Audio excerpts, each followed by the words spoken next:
I want to start off by saying you guys rock.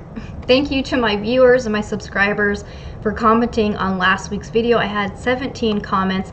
I needed a little bit of advice and you guys came to the table with some great ideas and some great encouragement, so thank you so much. Hi everyone, my name is Jackie and we are enjoying life's journey. Welcome back to our weekly paycheck budget with me. We're going to be budgeting out the second paycheck of March 2022. And real quick before we get started, let's just take a look at some of those comments. Like I mentioned, I had 17 comments. If you have a comment to share on today's video, I will be sure to share it next week. Because I have so many comments from last week, I am going to paraphrase a lot of the comments. I will make sure I address any official questions. But if you ever have any encouragement you want to share, if you want to share how your budget differs from my budget, or you have a question to ask, then definitely feel free to leave a comment. Thank you everyone for commenting. I'm just going to kind of scroll so you guys can see all of the lovely comments we had.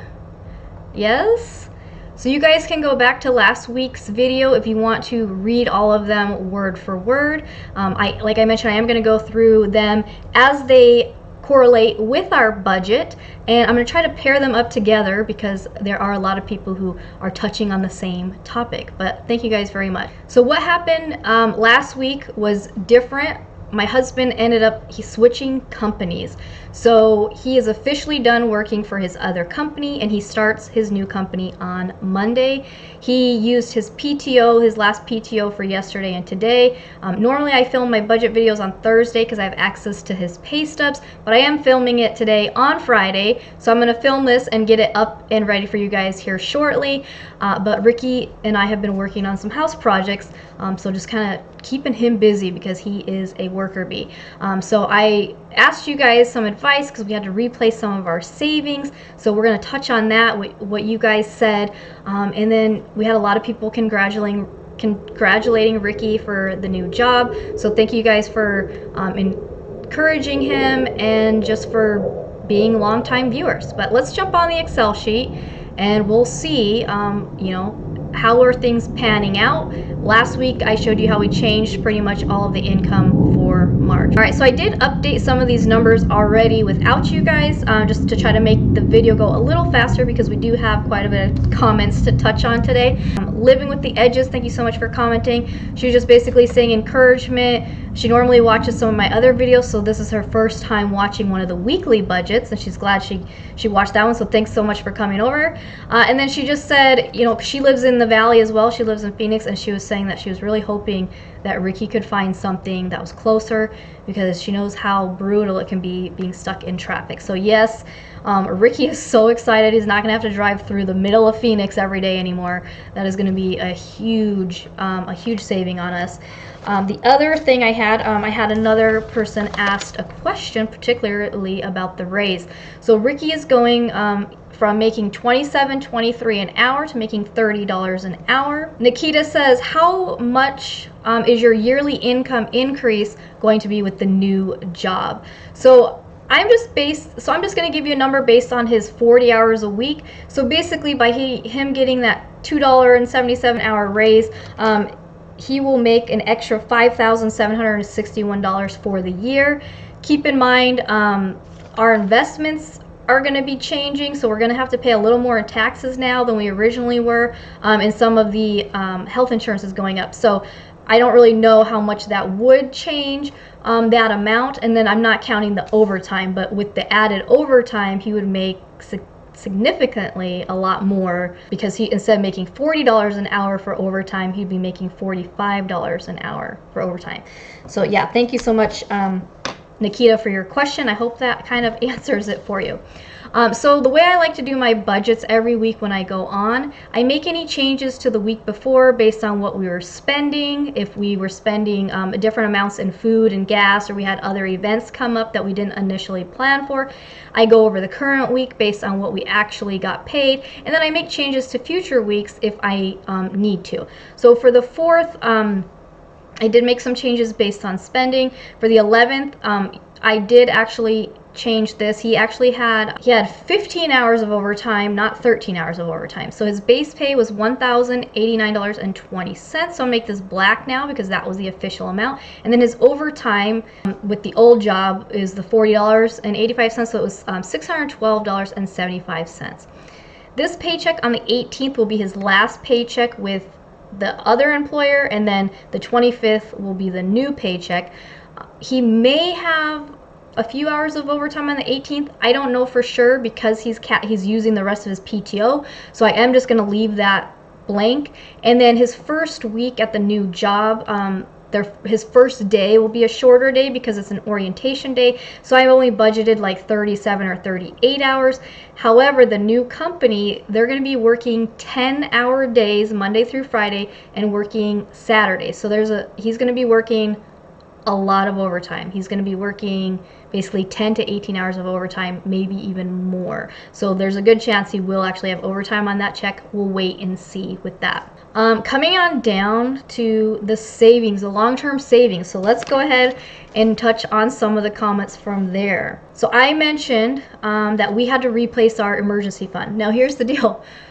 We've saved an emergency fund and spent it, and we saved it and we spent it. Debbie, if you guys want to go back and read Debbie's comment, thank you so much for sharing, and don't worry, I didn't take it the wrong way, but she was sharing the truth, basically saying, hey, you save, you spend it, and then same thing, we pay off a debt and then we take on a new debt. This is the reality of our life. Ricky and I are both spenders, so it's been really hard to try to be on the same page. The other thing is, Ricky and I have different views about money, different views about a sense of security. We have different things that are more important to each other, right? So my budget, when I'm showing you guys the budget or the plan for the year, I want you to know, like, that's kind of my plan, right? All Ricky cares about, Ricky lives in the present, and that's what I love about him. All he cares about is working every day, providing for his family, and us never being homeless again. Because yeah, we were homeless just 4 years ago. So we have come a long way, but old habits die hard. So when we first started doing Dave Ramsey, we only made like $1,400 a month, okay? So we had to get out of debt because we couldn't even pay our bills. So we only saved like $500 and started paying off debt. And it was easy to pay off debt because we were still spending. Spend, pay off that debt. We never created the habit of saving. So then when we paid off that debt and we started trying to save those emergency funds, we kept finding that we'd save it and spend it and save it and spend it. So Debbie, but she brings up the point how, you know, we paid off a debt and then now we have a new debt and things like that. And that's the reality of it. We haven't got rid of like the borrowing habit. So this year for our plan, Ricky and I finally came to the same agreement that we are done borrowing money and we need to save up. We do need to save up a little bit of emergency fund, but we really need to start investing for our retirement future. But the other thing is, when it comes due, because you know he will need a new truck at some point, we want to make sure we have some money that we can pull out from. Debbie says, don't even worry. She's like, she says, forget Dave Ramsey's 1,000 emergency fund. She's like, I wouldn't stop until you have at least 3 months of emergency fund, which would be around $10,000. So thank you so much for your input, Debbie. We are not going to save 3 months of expenses right now because I already know we will blow it. We will totally blow it. So yeah, we're not gonna do it, but we are, for those of you who chimed in and I mentioned, you know, we do the 1 month of expenses? So I had mentioned we didn't have really any emergency. We have like $200 in our emergency fund right now. So I said, should I do 1,000 and so we start tackling the debt, or should we do the 1 month of expenses? So the majority, pretty much all of you said, I'm gonna list off my names here. They said, yes, do the 3,600. Okay, Lefty's wifey, she says yes. Stardust says yes, do the 3,000 emergency fund. Jenny, yes, do the 3,000. Debbie said 10,000, right? Jillian says yes, do the larger emergency fund. Heather says yes, do the larger emergency fund. Journeying Through Life says yeah, do the 1 month ahead. Lisa from Australia says yes, to do, build up that savings again. And then Annie for Horses also says yes, do the extra amount. So again, thank you guys so much for chiming in and saying that. So yes, we are going to shoot for the 3,600. Now the good news is that April is a 5 paycheck month for us, because Ricky gets paid on Fridays. So we will actually be able to, because like I said, they're going to be doing 50 to 60 hours a week. So he's going to have anywhere from 10 to 10 plus hours of overtime every single week. We will be able to put that 1 month of expenses, the 3,600, we will have that by the end of April. So I know I had a few people of you saying, don't put your DoorDash money at the teardrop yet, put it towards the savings. Either way, we're going to be able to save, and we're going to be able to put money towards the teardrop. So I did have a few of you also comment saying that you'd like me to you want me to do the update for the yearly update. So Sharon, she's got a lot of encouragement. She's been watching for a while, but Sharon says yes to do an update video. Lefty's wifey says also to do a update video, as well as Raising Rayburns also says to do an update video, and congratulations to Ricky, so thank you so much. She says that her husband is the budgeter, and she likes watching these videos to keep her on track and kind of in alignment with his budget. So that's cool to see that the roles are reversed there. Lisa also mentions, yeah, do an update video. Yeah, so you guys said yes, do an update video, and yes, save the 3,600. And then we did have a question. So Stardust did have a question. She says, do you have savings to cover 3 to 6 months of expenses, or is it just the emergency fund?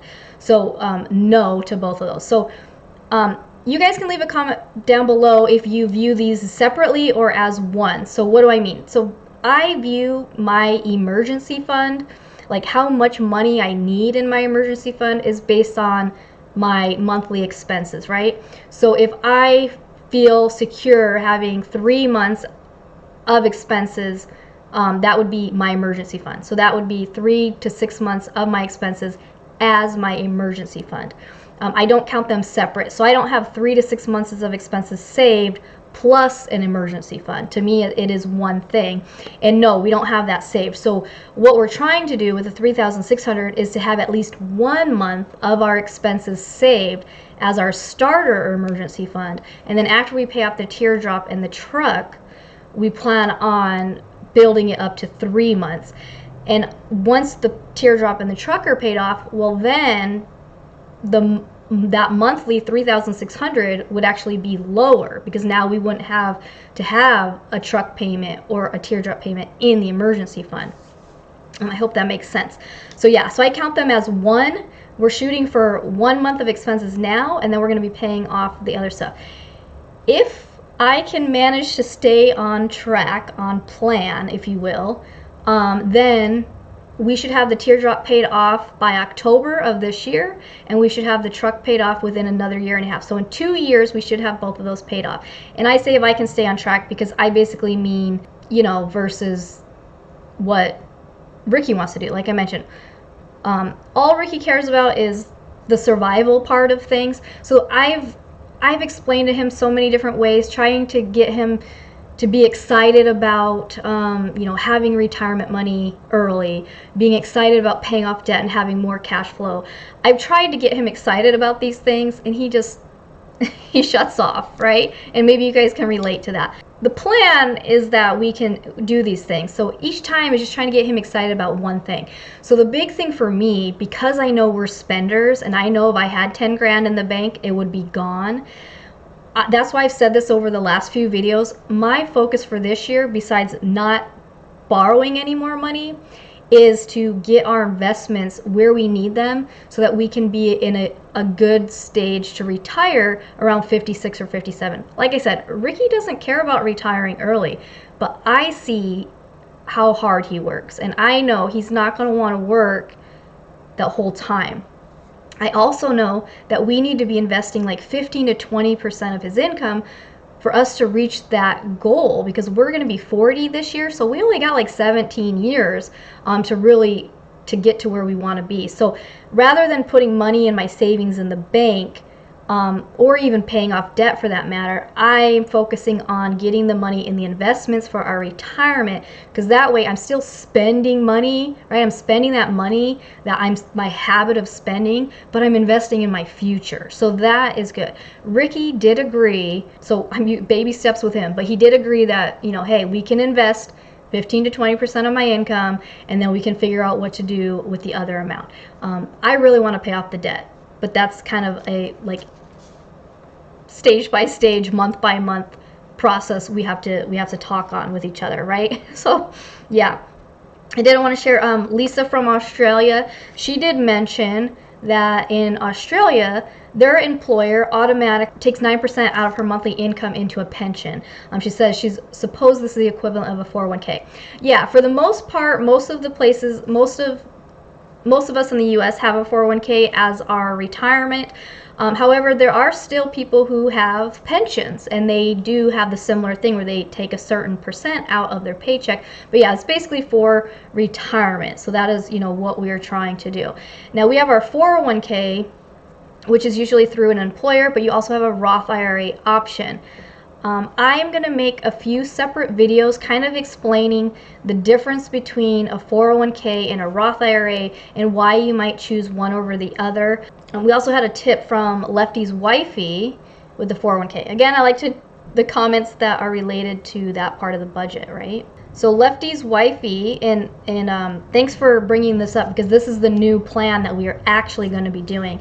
So she said, I would invest in the 401k with the new job only to the match, and then any additional investment would go to the Roth IRA. So that's exactly what we're going to be doing. So his employer, the new employer, we can start investing after he's been there for 6 months, so maybe around October, and they match 4%. If he invests 5% or more, they invest 4%. So we'll be investing 5%. That's kind of like the minimum to get the 4% match. And starting in May, we're going to be doing 10% to the Roth IRA. And then starting in October, we'll be adding the 5% to the 401k. So we'll be investing 15% of Ricky's income. If you count the match, that's the equivalent of a 19%. We originally, with the other company, we did it differently because his company was a profit share, so there was no set percent on what the match was. So we were kind of just doing everything in the 401k for a little while because we were kind of like, we don't really know. But now this new company is very cut and dry. You get a 4% match with 5% invested, so we're going to do the 5%. But yeah, again, I'll make a separate video trying to explain this stuff to you guys a little bit more. And as we're setting up like Ricky's Roth IRA, I already have 2 Roth IRAs, but once we set up Ricky's Roth IRA and we're setting up his 401k, I'll try to share that with you guys as well so you can have an idea of how you can do it yourself if you're not already doing it.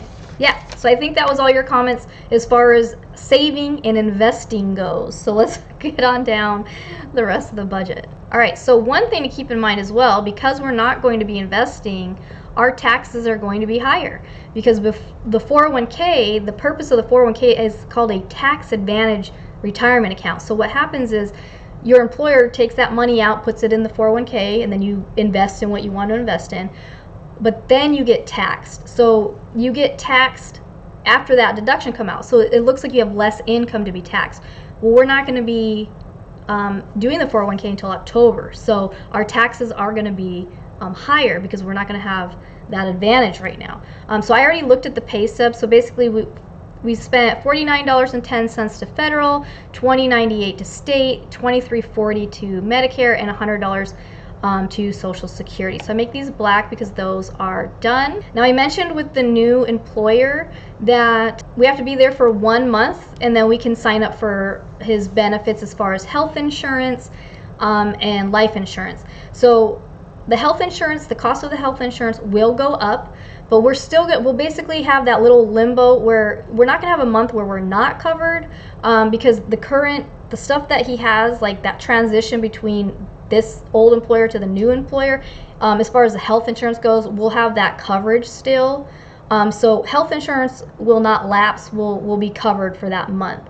Long-term disability, this is in addition to what the company already provides. Okay, so the company is already going to be providing basic life insurance, accidental death insurance, basically right away. This would be extra because we have the house and because we have debt. we have extra life insurance, so that way if Ricky were to pass away, then I'd be able to pay those debts off and not be stuck with it. So as you have less money to cover if someone did pass away, the lower life insurance you would need, and eventually, like Dave Ramsey says, you would eventually become self-insured because you wouldn't need to cover things. If your kids are grown and they're out of the house, you wouldn't have to worry about that if you pass away, things like that. So these are in addition. And then the other thing I mentioned was the company, because reading through the benefit packet, it said they wouldn't have the long-term disability or short-term disability till they've been there for 1 year. And so I did have a few of you comment saying to try to find that additional coverage if we can. Jillian, Heather, and Annie for horses basically all said, yeah, maybe try to find some additional coverage just to be covered for that first year. So I might look into that. We'll see how that goes. But basically, with the current employer, the extra life insurance $9.06, the long-term disability is $5.82, and our health insurance was $87.80. I will be doing the update video, so you'll join me in a few weeks, and we'll see how the prices of the benefits change compared to the old employer with the new employer. Okay. All right. So we have one more comment from Andrea, and we will get to that. It's a question. We will get to that a little bit down here shortly. All right, so last week we put $859 in our savings account. So we're building up our mortgage payment for April's mortgage. So we're going to have that $575.97. So I'm going to make this orange because that will be in the bank account. And then over here on the side, I line it up with our income checking account. So when the money is in the bank, I already know where is it going. And then I know, am I transferring that into the necessities checking account because the bill's coming out of that account automatically, or am I putting it in savings because I have the money a few weeks before it's due. Groceries, we're doing $110 a week. I mentioned this before. We're keeping our food at $100. The extra $10 is if we need to stock up on any additional food, or we have like personal care, household items to buy. So we're going to leave it at the $110. We still have $5 left from last week. So Ricky will be buying his 20 or 25 pound bag of jasmine rice at the Asian market. He should have enough to do that. And then join me Wednesday. I'm actually, instead of showing you just the haul and the meals, I'm actually going to show you how I came up with my meal plan for the entire month of March, how I make my shopping list, and how I stay in budget while at the store. So stay tuned for that on Wednesday. So we'll have $110 to add to our $5, so we'll have $115. We had some other expenses that came up, so I'm actually going to take out the electric for this particular thing. And I got the new electric bill, which is actually it's not even going to be $75. It's going to be like $40-something. This week, we are going to be able to put the full teardrop payment aside, so $117.18. All right, so we're going to have $125 for gas. I'm hoping once Ricky's at the new location, it's going to be around $80 a week for gas, so we'll see how that pans out. Like I said, he's going to start on Monday, so next week we'll be able to see if he spends the $80 or what he's paying. Our car insurance is $223.43. So this is for our truck, our car, our motorcycle, and our teardrop.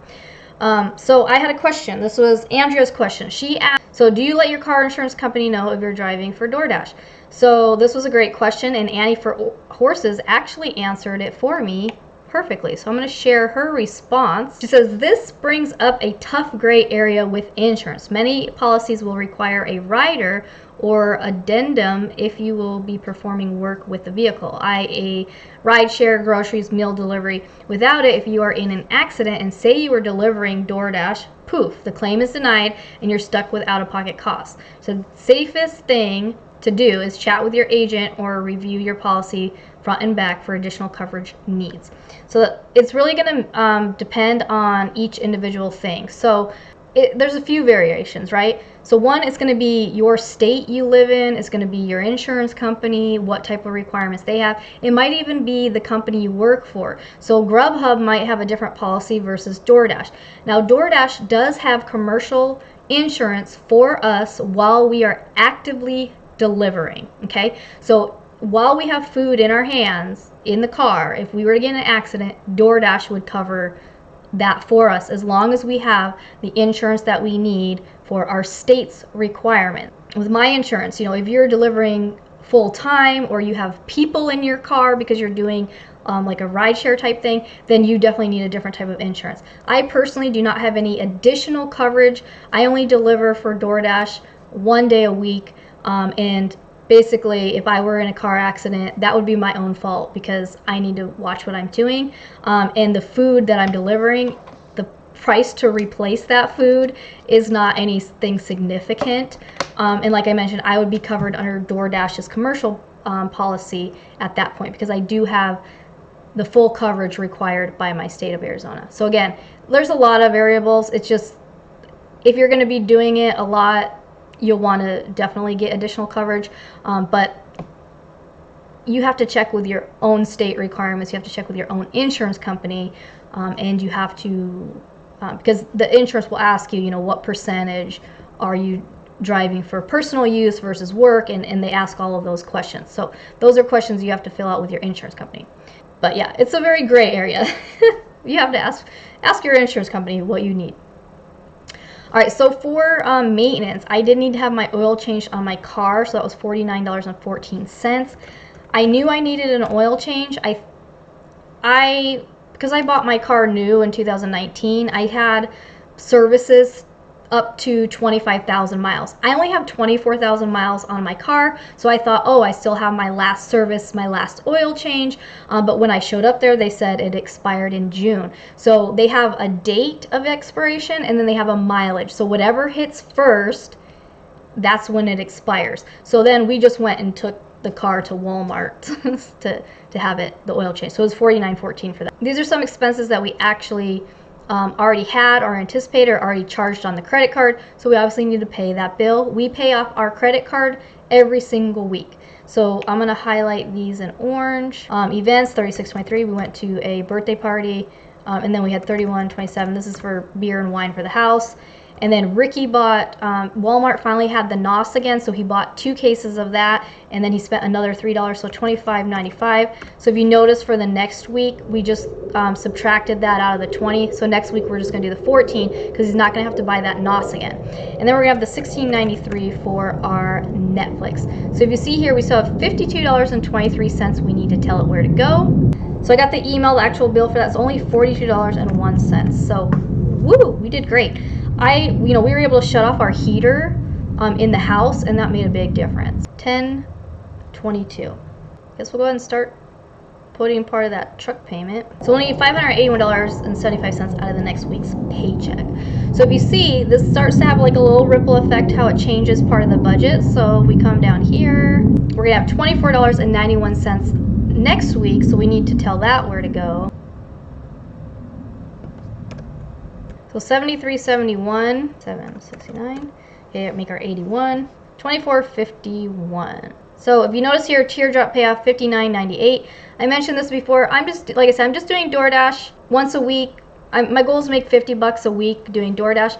I'm not doing DoorDash because I need a job, I want a job, or anything like that. I'm just doing it because I have 1 or 2 days a week now where I'm pretty much caught up on everything that I need to do around the house.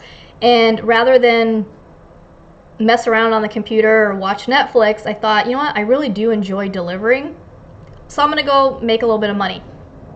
Part of that money, 15% of that money goes into savings right off the bat, because this is to save for possible taxes owed, and then it's just to get in the habit of saving 15% of what I'm making. The other part is to pay with my YouTube income, and that combined, I have to pay for my internet, which is $106.70. My cell phone is $30, and then I'll be paying for the gas associated with delivering for DoorDash. So then whatever is left will come over to the personal budget, and I already just said that's going towards the teardrop. It's going to be $59.98 as of right now.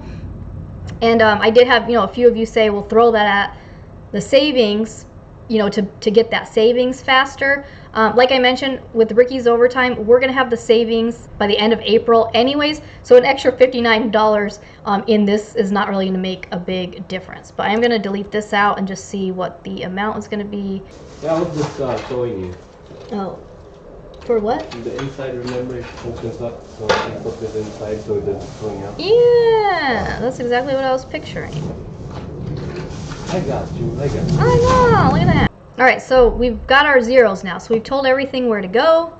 We know where it's at. We know what's going on for this week. Most of this is going to just pay for spending that was already done. As you see, Ricky and I are spenders, you guys. So this is why I really got to get that money just going into the retirement account, because it's easy. It just creeps up that spending. It's so, yeah. Oh, jeez Louise. All right. Yeah, but thank you again, you guys. You guys rock. Thanks for leaving your comments, your encouragement, helping me to decide, like, we're not going to do the 1,000. We are going to do the 3,600. So thank you guys so much for that. Thanks for your questions. I hope I answered them okay for you. But again, if you leave a question or if you leave any comments on today's video, I'll be sure to share them next week. And if you want to go back through and read everyone's lovely comments from last week, then feel free to check out last week's video and you can go through and read them all word for word if you want. Again, today I just kind of grouped them together and paraphrased them based on a few of our topics related to the budget. But as always, thanks for watching. I'll see you next week. Bye.